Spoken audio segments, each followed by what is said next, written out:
Alright, hey everyone, it's Mugen FK7, and today I'll be doing a quick review of the Phearable 2.5R tune on the non-SI. So, basically what this tune is just a off-the-shelf tune created by Phearable for the non-SIs who want to run flex fuel.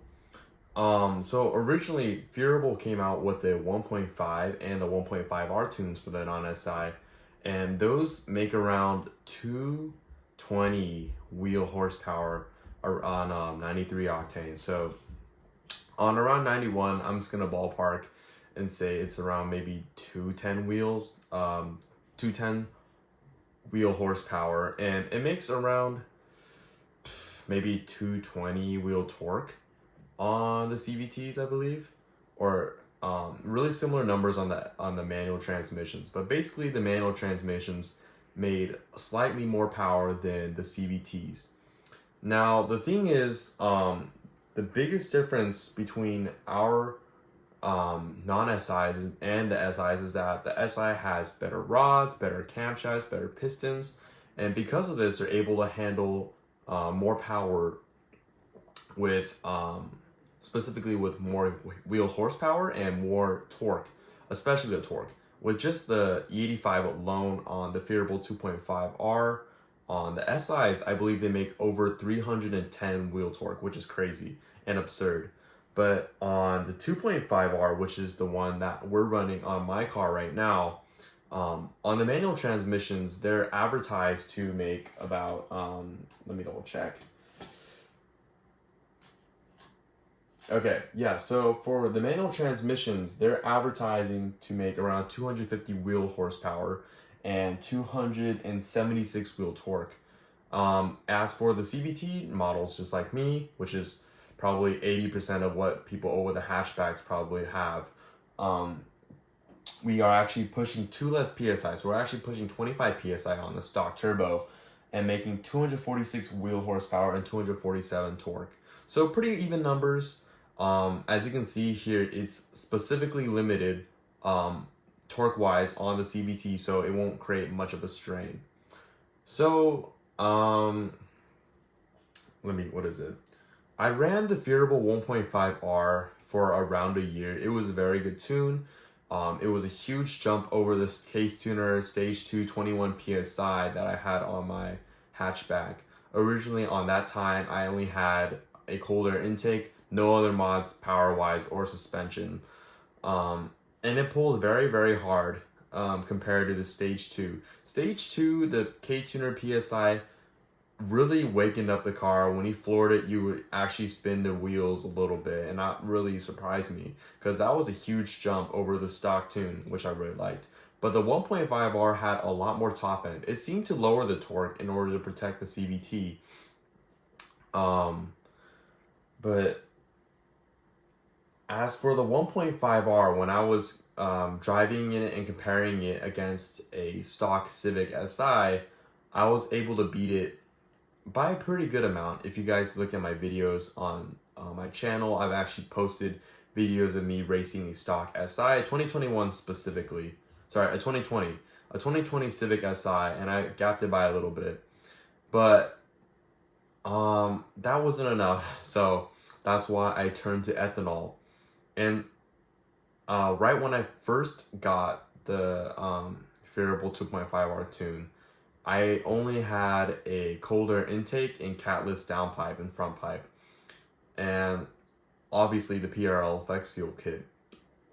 So the the Phearable 2.5R was advertised to just work. They're compatible with a lot of parts, so all you needed basically, as long as you had a flex fuel kit, which you can get from Moto or PRL, or there might be another one, but I'm sure they're not as popular as PRL or Moto.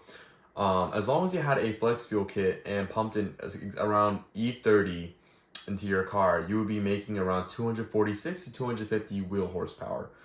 And I want to note that because I live in California, our 91 octane is not the best. I'm pretty sure the East Coast 91 octane and 93 octane is superior, way more superior than our 91 octane here. But that is also a good reason why I switched to ethanol, because ethanol, it it really boosts the octane levels by a lot, because it's kind of like 100 octane. I'm pretty sure that was like another way of someone explaining it, but you put basically, in order to run the 2.5R tune, I put around 70% 91 octane here, and the other 30% I put E85, and so that roughly calculates to around E30 in my from what I've been doing so far. So as for comparisons between the 1.5R and 2.5R power wise, it makes a lot of power, so much more power. Because I was on 91 octane at 1.5R, like I said earlier, I was probably pushing around maybe 210 wheel horsepower. Now with this, I bumped it up to 246. Now that's just at the peak, so it's not always, it won't be always making 246, obviously, but it is roughly 35 more wheel horsepower, and that's, okay, my math sucks, but I'm gonna say it's around maybe 20% increase in 15 to 20%. It's around that number. It's around 15 to 20% more horsepower than what it had with a Phearable 1.5R, and this is very noticeable. So torque wise, it is maybe 15% more or 20% more. I feel like you can feel the torque, but the biggest difference is actually the top end. The top end is where it keeps pulling a lot more. And what's really good about this flex fuel tune by Phearable is that you're able to just put in 91 octane if you don't feel like running E30 all the time. You're able to put 93 as well as E30, and the power will automatically adjust depending on your octane level. So this made this extremely convenient when you were just maybe driving home late at night and you're like, okay, I don't want to go calculate, I don't want to do chemistry at the pump. You just want to go put in 91, boom, you already got automatically 219 wheel horsepower, just based on whatever octane level you had, minimum. So I actually installed this tune in January of 2023, which was 4.5 months ago, and at the time, like I said, only had a PRL cold rate race intake as well as catalyst downpipe, and it was a huge difference. Like I said earlier, as I raced the SI on my 1.5R tune, I also posted again the full clip on everything's on my channel before and after E85. I just gapped my friend's stock Civic SI. The power comes very early with ethanol, and that's also partly one of the downsides of ethanol, is because because the response is so much quicker than just pump gas.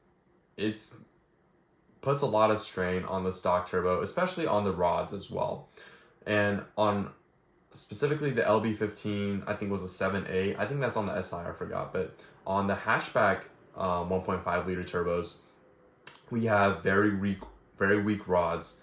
The funny thing is that the 1.5 liter turbo that's inside the sedans actually have beefier rods than the hatchbacks, which don't really make sense because the hatchbacks usually they come out with 180 brake horsepower, 176 I believe if you have, or 174 if you had the EX models, but the sedans only made up to like 150 or something like that, 150 brakes. So we have more horsepower, but we have weaker rods, which it doesn't really make sense. I don't know why Honda did that, but that's just the reality that we live in.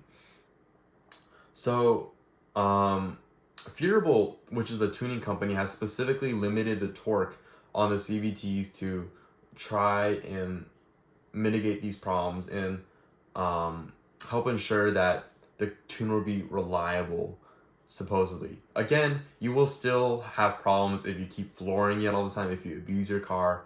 I, for one, would categorize myself as a more aggressive driver. I don't go wide open throttle all the time, but I like to stay around 1 to 3,000 RPM on my car, maybe 30% throttle.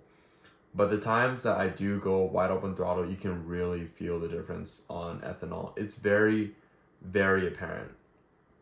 As for other cars that I've raced, and also based off YouTube footage, I saw an old video where there was this guy, he had a custom tune, I believe, by either D-Rob or John Vega, but he had just like maybe an intake and maybe a downpipe and exhaust, but with the ethanol, I'm guessing he probably pushed around 240 wheel horsepower on his Civic hatchback, but he was able to beat a custom tuned 91 octane, couple bolt-ons WRX STI, and this was the I forgot, it was like maybe like a 2020 Honda what's it called, WRX STI, but top end wise he was able to actually beat the STI. And I saw some other videos where another guy on just a Civic sedan with the flex fuel kit and a couple other bolt-ons, he was able to beat a couple of obviously some G35s, G37s.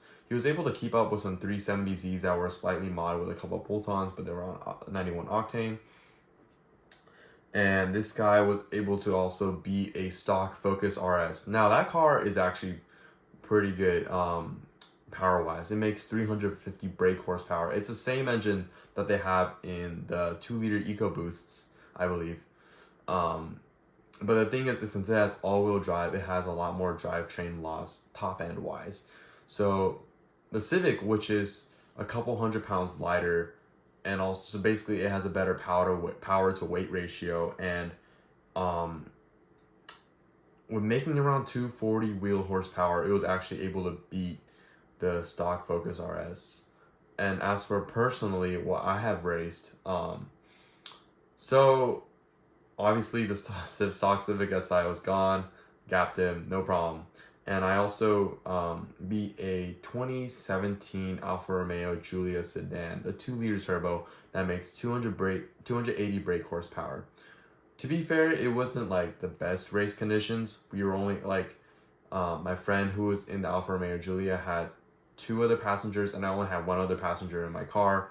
But he floored it before I honked it off. But even though he had like a 1.5-second head start, I was still able to like just go past him. I'm sure if we just kept continuing the race, I would have just kept pulling, but we were on a 45 miles per hour street, so it wasn't wise to keep going. But yeah, power delivery is very good. I really like the tune. I would definitely recommend it. However, after reading some Civic X forums and just doing a lot of research for the last couple of months, I found that a lot of people who eventually went with 85 on their cars either moved on to a different platform, such as like a BMW, M-Car or something, just because they realized that ethanol on our very small 1.5 liters, you're not able to make that much power compared to other platforms. Or the second option was usually go big turbo. Now, the benefits of big turbo is that you put the stress in the higher RPMs, which means that your car doesn't get the power delivery as quick as versus just stock turbo on ethanol. And this is actually better for the weak rods that we have in our Honda Civic hatchbacks. And yeah, so again, I've been running this tune for around 4.5 months. The people I read and talked to on Civic X have also ran this for a couple of months, but they either moved to a different platform, or they just went with like a bigger turbo. But yes, when I first got this tune, I emailed the Phearable sales team a couple of times just to confirm with everything. I was saying, is this reliable for the CVT? What are some, should I do quicker oil changes or whatever? So at the moment, I'm doing oil changes every 3,000 miles. I just did my CVT transmission fluid at 19,000. Just because I know I'm making a lot more power than most Civics out there at least for the 10th gen community. So I like to do my maintenance pretty frequently just to make sure everything's doing all right. And the thing is, I also heard that ethanol can kind of corrode our engines. I forgot what pump it is or what exact part. So I try not to run ethanol too often. I only do it occasionally. Most of the time I'm just running 91 octane. If I feel a little bit spirited, I like to go run a little bit of a couple pumps of E85 and just to actually get that extra power. But most of the time when I just drive, I just put my car in eco mode and it kind of reverts it to like a stock tune kind of feeling. So power delivery is a little bit slow, but as soon as you turn off your eco mode and you maybe turn on sport mode and it keeps your revs high, the car just is very, very responsive, especially with stock turbo. Anyway, so thank you guys for listening to me ramble on and on. I can go so much about this specific tune, but again, you can purchase this on the Phearable website. You just need to search up Phearable 2.5 race tune for the 1.5 liters non-SI. You just need to fill out your Ktuner number or whatever modifications that you have, but it's $200. I'd say definitely go for it. If you're looking for more power from your 1.5 liter Civic hatchback, you should consider going ethanol. But remember, power isn't always everything. You should always try. Don't just slap on an E85, a flex fuel kit, after you just got like a downpipe and exhaust. I would strongly recommend you do other like mods first. So definitely a cold air intake, maybe intercooler, because your car will start heat soaking a lot, especially if you keep flooring all the time. I would definitely recommend doing the cooling mods first before you're doing ethanol. I went straight with ethanol first after putting out my downpipe and cold air intake, but I quickly got my intercooler within the next month, and charge pipes as well, and lowering kit, wheels, tires, carbon fiber hood. Basically what I'm trying to say is don't just always try to pursue the biggest power gains without doing the supporting mods first. And remember, you can't put all that power down unless you have the right suspension mods, which is a lowering kit, which whether it be coilovers or lowering springs, and really good wheels and tires.